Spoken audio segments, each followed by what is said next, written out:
शांति। 18 मई 2023 प्रातः मुरली। ओम शांति। बाप दादा मधुबन। आज बाबा ने सुनाया, मीठे बच्चे, इन आँखों से जो कुछ देखते हो उसे भूलना है।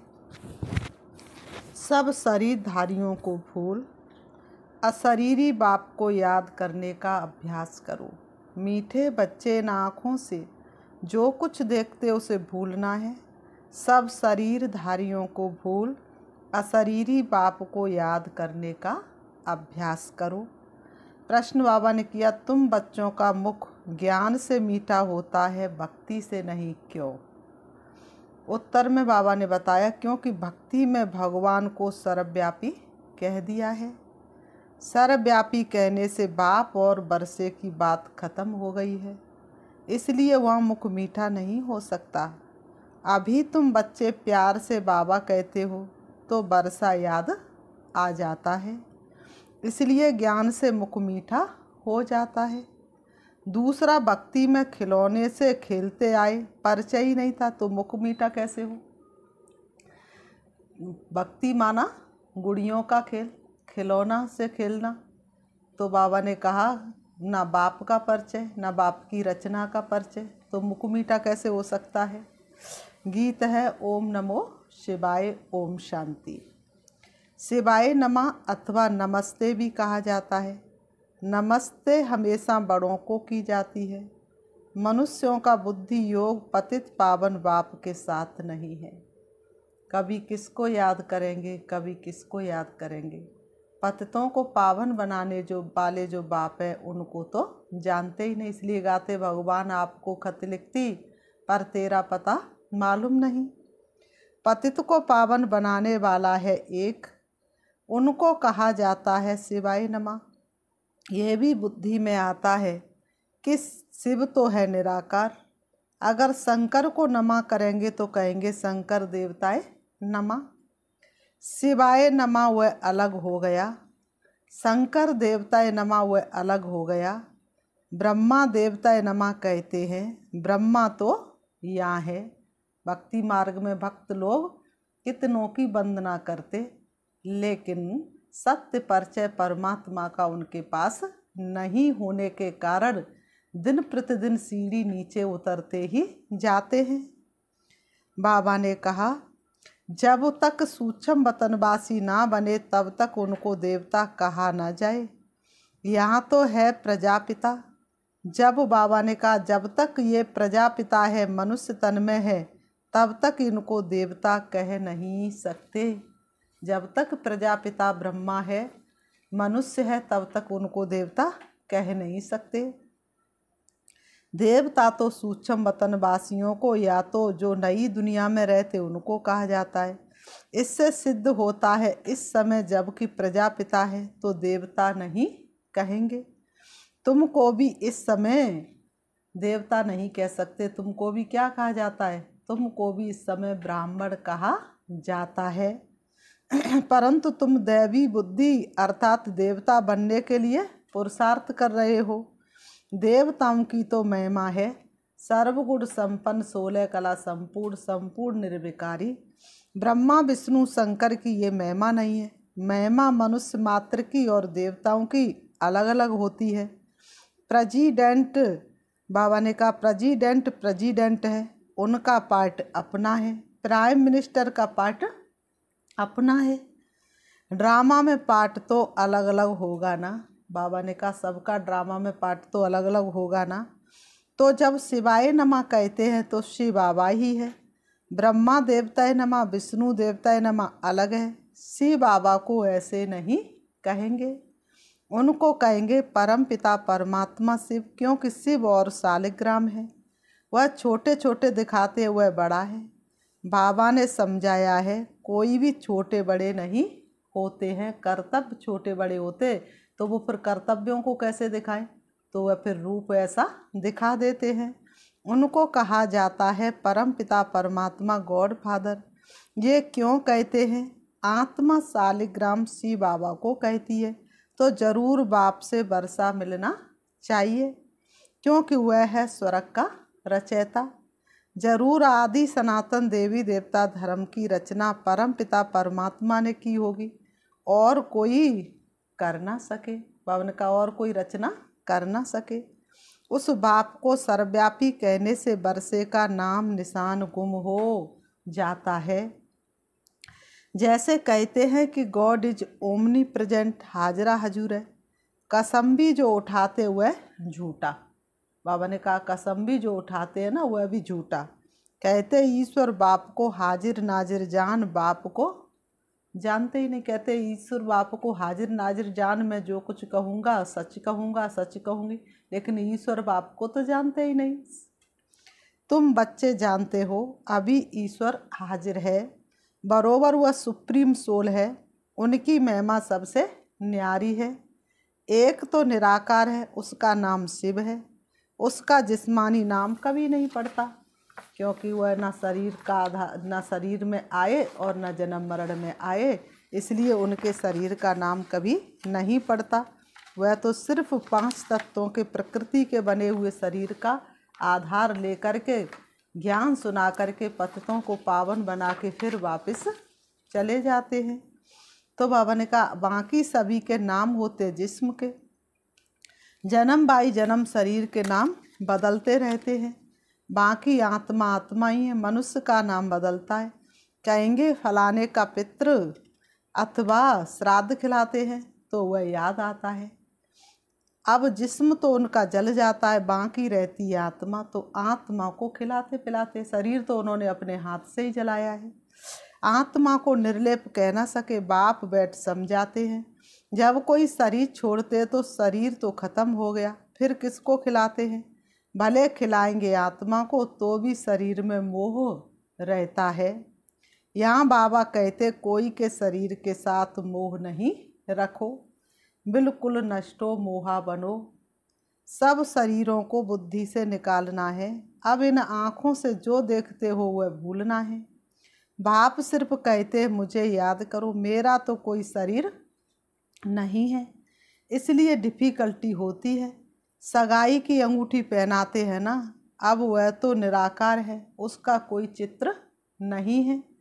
अंगूठी पहनाई जाती है कि निराकार शिव बाबा को याद करो। बाबा ने कहा नई बात हो गई ना, यहाँ पर हर बात नई हो गई ना। मनुष्य मरता है तो समझो वह खत्म हो गया। उसका पितृ किसको खिलाते हैं? जरूर आत्मा आएगी। शरीर तो तुम्हारे सामने ही जला है। संस्कार आत्मा ले जाती है। ये खारा है, ये मीठा है, किसने कहा? आत्मा कहती है। आत्मा शरीर से निकल जाए तो कुछ भी डालते रहो, चाहे मिट्टी डालते रहो, चाहे पानी डालते रहो, शरीर तो एक बार भी बोल करके कुछ कहने वाला नहीं है। तो ये किसने कहा? आत्मा ने कहा।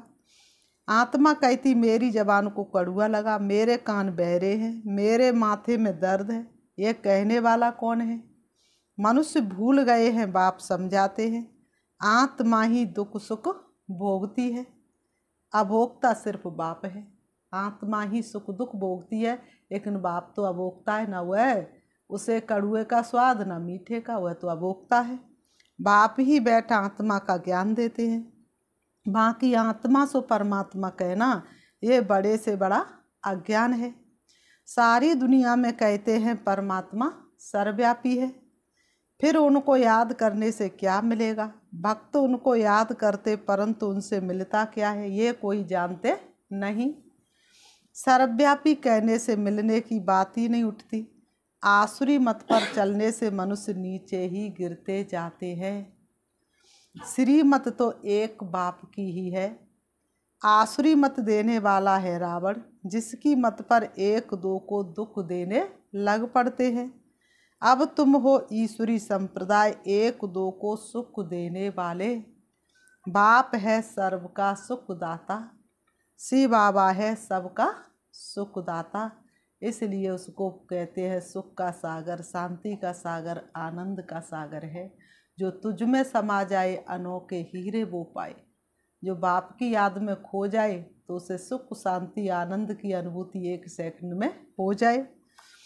तो मनुष्य अपने को सर्वोदया लीडर कहते हैं, परंतु सर्व का मालिक रचयिता तो ईश्वर को ही कहा जाता है। मनुष्य सर्वोदया लीडर कैसे हो सकते हैं? मनुष्य सर्व पर दया कैसे कर सकते हैं? सर्व माना सारी सृष्टि का सद्गति दाता कोई मनुष्य को नहीं कहेंगे। तो मुख्य बात है पहले सर्वव्यापी का ज्ञान निकालना पड़े। मनुष्यों की बुद्धि में जो सर्वव्यापी का ज्ञान बैठा है, बाबा ने कहा पहले तो उनकी बुद्धि से सर्वव्यापी का ज्ञान निकालना पड़े। परमात्मा सर्वव्यापी नहीं है, वह सर्वशक्तिवान है, सर्वज्ञ है। तुम जहाँ उसको याद करोगे वहीं पर उसकी शक्तियों का अनुभव होगा, लेकिन वह सबके अंदर नहीं है। बाप को सब याद करते, भक्त चाहते भगवान आकर हमको कुछ देवे। बाप ने जरूर कुछ दिया है, रचयिता रचेगा तो देगा भी ना। रचयिता अपनी रचना को रचेगा तो कुछ देने के लिए ही तो रचेगा ना। बाबा देते हैं स्वर्ग की बादशाही, उस बाप को भूलना नहीं है। यही है मेहनत। मेहनत किस में लगती है? बाप को याद करने में, यही तो मेहनत है। और तुम बच्चों को क्या मेहनत करनी है? अब तुम बच्चे तो समझू सयाने हो, पहले तुम बहुत बेसमझते। बाप को सर्वव्यापी कहने से कुछ भी नहीं मिलता। पहले पहले बाप सिद्ध कर बताते हुए है परम पिता। परम अक्षर लौकिक बाप को नहीं दिया जाता। परम पिता है परे से परे परम धाम में रहने वाला, वह है सुप्रीम। वही मनुष्य सृष्टि का बीज रूप है। बाप बीज है ना, स्त्री को एडॉप्ट कर फिर रचना रचते हैं। शिव बाबा कहते हैं मैं भी इनको एडॉप्ट करता हूँ। वह है कुक वंशावली और ये है मुख वंशावली। ये ब्रह्मा मेरी स्त्री है। शिव बाबा कहते ये ब्रह्मा मेरी स्त्री है, परंतु चोला तो पुरुष का है। मैं इनको एडॉप्ट करता हूँ, इनके मुख से तुमको जन्म देता हूँ। इसलिए भक्ति मार्ग में दिखाते हैं कि ब्रह्मा के मुख से ब्राह्मण पैदा हुए। शिव बाबा के बच्चे तो है, परंतु शिव बाबा ने ब्रह्मा द्वारा नया जन्म दिया है। कहते हो तुम माता पिता हम बालक तेरे, वह तो निराकार है। माता कैसे हो सकती है? इसमें बहुत सूक्ष्म समझने की बुद्धि चाहिए। बाप को कहा है रचयिता, तो वह क्रिएट कैसे करे? जगत अम्बा सरस्वती जिसको कहते हुए तो ब्रह्मा की बेटी मुख वंशावली गाई जाती है। अब माता उनको कहे या इनको? असल रियलिटी में ये साकार ब्रह्मा माता है, परंतु पुरुष तन है, तो माताओं की चार्ज में इनको कैसे रखा जाए? इसलिए फिर जगत अम्बा निमित्त बनी हुई है। बाप कहते मैं इनमें प्रवेश कर इनको एडॉप्ट करता हूँ। फिर तुम कहते हो हम ब्रह्मा द्वारा ईश्वर के बच्चे बने हैं। इसलिए भक्ति मार्ग में ब्रह्मा के हाथों में शास्त्र दिखाते, ब्रह्मा को बुजुर्ग दिखाते हैं और ब्रह्मा पुत्रा नदी दिखाते हैं। ब्रह्मा नाम भाई का मेल का और नदी नाम फीमेल का, तो दोनों में एक में दो कैसे? तो वास्तव में ब्रह्मा बाबा क्या बनते हैं? माँ भी बनते हैं तो पिता भी बनते हैं। ईश्वर हमारा दादा, ये बातें शास्त्रों में है नहीं। ये सब है भक्ति मार्ग के खिलौने। खिलौने से मनुष्य का मुख मीठा नहीं होता। यहाँ तो टेम्पटेशन है बाप से वर्षा मिलने की। सर्वव्यापी कहने से किसका मुख भी मीठा नहीं होता है। सबके अंदर है परमात्मा, तो आएगा कैसे? सारी दुनिया में ये सर्वव्यापी का ही ज्ञान है। इस समय जो बच्चे हैं उन्हों की ही बुद्धि में हमारी याद है, तो उन्होंने फिर लिख दिया मैं सर्वव्यापी हूँ। सभी मनुष्य मुझे याद करते परंतु जानते नहीं हैं। तो अर्थ का कितना फर्क कर दिया है। रस्सी को सांप बना दिया है। बाबा कहते भक्तों ने क्या कर दिया है? रस्सी को सांप बना दिया है। अब बाप कहते मेरे को याद करो और कोई को नहीं। इसका मतलब ये नहीं है कि मैं सर्वव्यापी हूँ। तुम जानते हो हमारी आत्मा बाबा को याद करती है, तो सर्वव्यापी अक्षर में फर्क हो गया ना। ये भी ड्रामा की भाभी है, फिर भी ऐसे ही होगा, होना ही है। इस समय जो एक्ट चली शूट हुआ उसको ड्रामा कहेंगे, अनादि बना बनाया ड्रामा है। बाबा ने कहा ये किसी ने बनाया नहीं, ये अनादि बना बनाया ड्रामा है, इसमें कोई फर्क नहीं पड़ सकता। ये चित्र आदि सब ड्रामा अनुसार बच्चों द्वारा बनवाए गए हैं। ये खुद कहते हैं मैं कुछ नहीं जानता था। ब्रह्मा बाबा खुद कहते मैं कुछ भी नहीं जानता था। अब बाप ने दिव्य दृष्टि दी है, दिव्य दृष्टि दाता तो वह है ना। नए नए चित्र बनवाते रहते हैं, एक बार बनाया फिर फॉन्ट निकलती है तो करेक्ट करना पड़ता है। ब्रह्मा के आगे प्रजापिता अक्षर जरूर लिखना पड़े, नहीं तो मनुष्य मूझते रहेंगे, नहीं तो मनुष्य समझते नहीं। कहते ब्रह्मा मुख वंशावली तो औलाद हुए ना, ब्रह्मा की औलाद ब्राह्मण हुए ना, इसलिए शास्त्रों में दिखाते हैं कि ब्रह्मा के मुख से ब्राह्मण पैदा हुए, है ना। तो बाबा ने कहा तुम बच्चे जानते हो प्रैक्टिकल में हम ब्रह्मा की औलाद शिव के पुत्र हैं। पहली पहली बात है ही बाप और बरसे की, जिससे मुख भी मीठा हो। बाप स्वर्ग का रचयिता है तो जरूर वर्षा मिलना चाहिए। बाप स्वर्ग का रचयिता तो हमें भी स्वर्ग का वर्षा मिलना चाहिए ना। कोई नहीं लेते हैं तो समझो हमारे देवी धर्म के नहीं हैं। आकर समझेंगे भी वही जो देवी देवता पद पाने वाले होंगे। मुख्य बात है पवित्रता की। पवित्र रहने बगैर रक्षा बंधन हो ना सके। बाप से प्रतिज्ञा करते बाबा हम पवित्र जरूर बनेंगे। पवित्र बनने बगैर आपके पास कैसे आ सकेंगे। जरूर श्रीमत पर ही श्रेष्ठ बनेंगे। सतयुग में तो नहीं बनेंगे, जरूर कलयुग में बने होंगे। कलयुग अंत सतयुग आदि का संगम होगा, अर्थात संगम पर ही बाप आकर बच्चों को स्वर्ग का वर्षा देते हैं।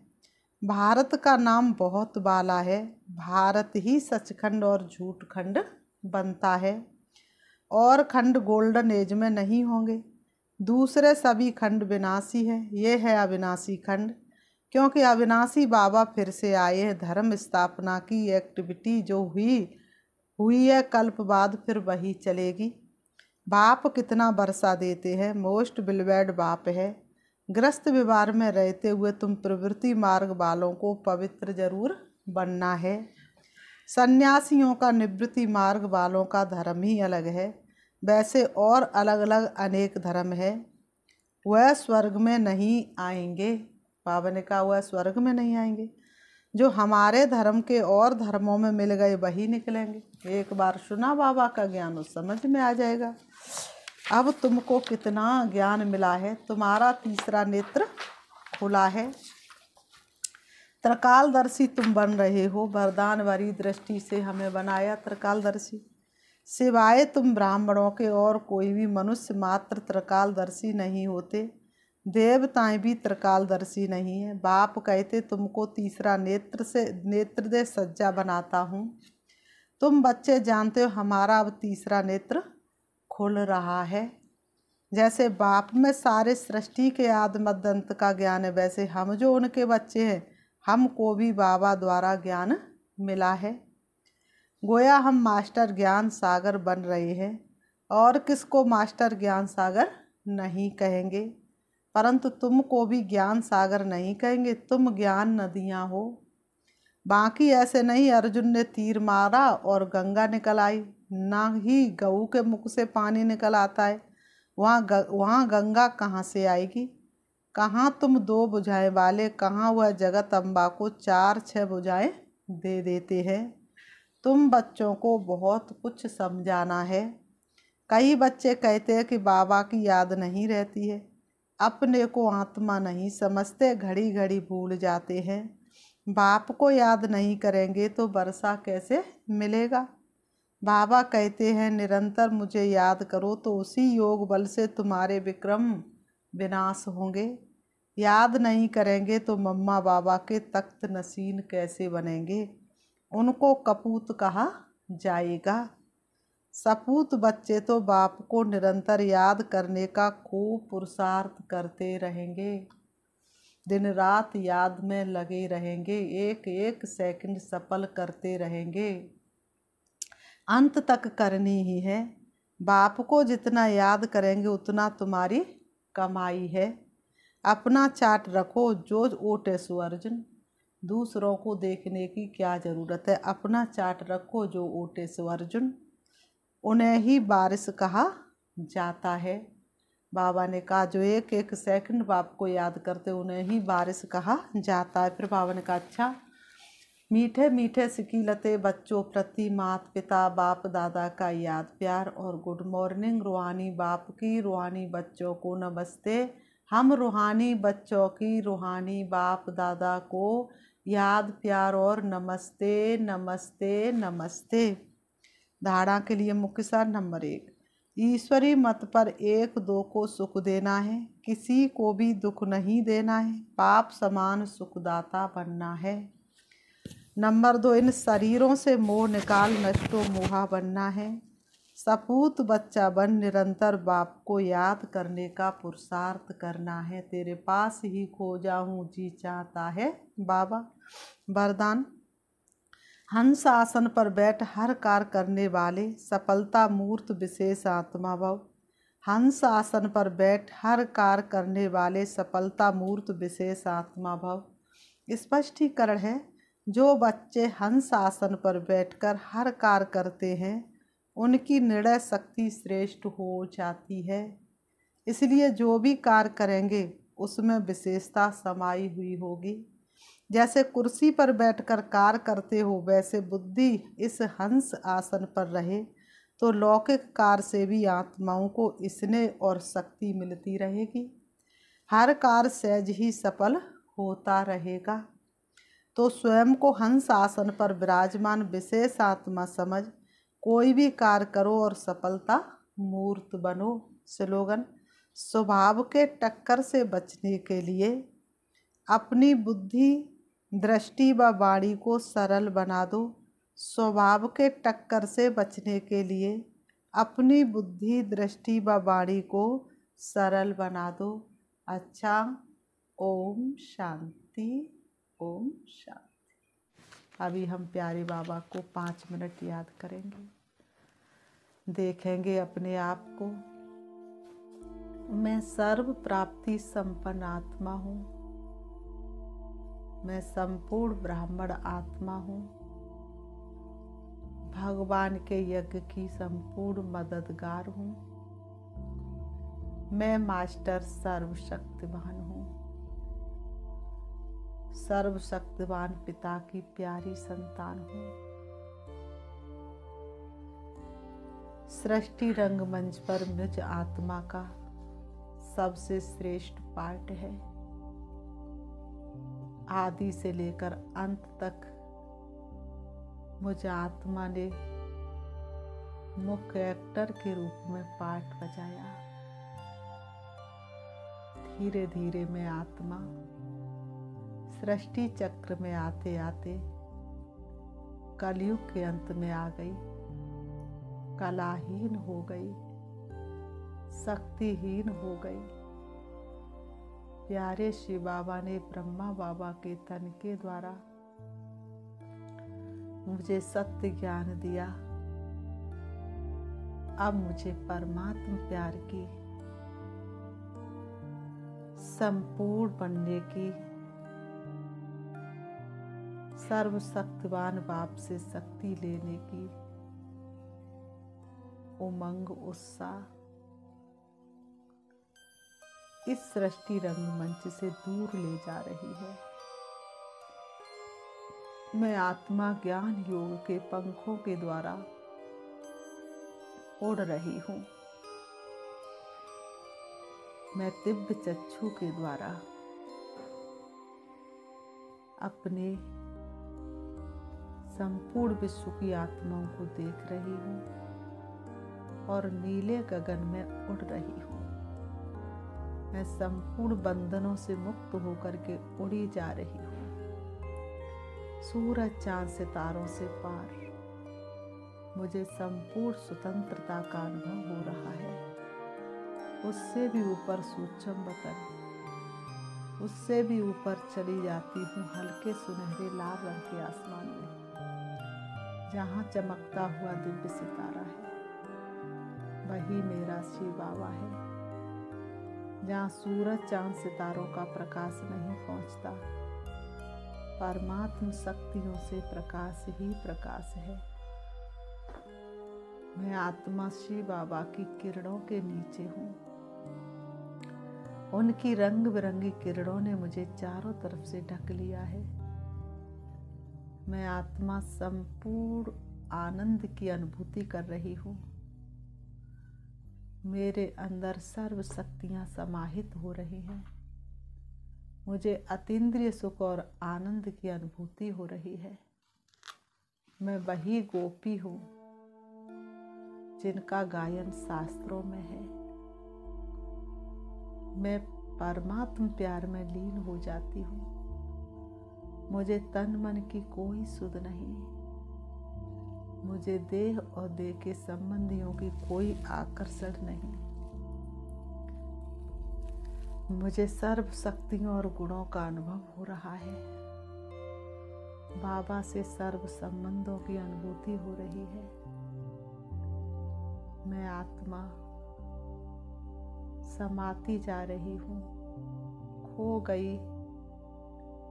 अब मैं शिव बाबा से शक्ति लेकर अपने आप को भरपूरता का अनुभव करके आ रही हूँ।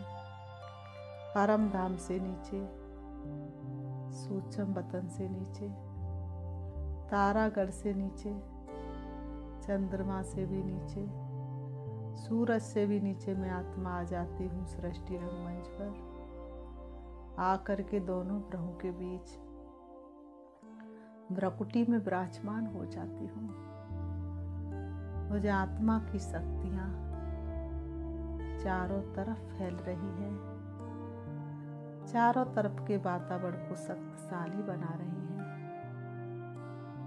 मुझे आत्मा की शक्तियाँ सभी को पावन बना रही हैं। ओम शांति, ओम शांति।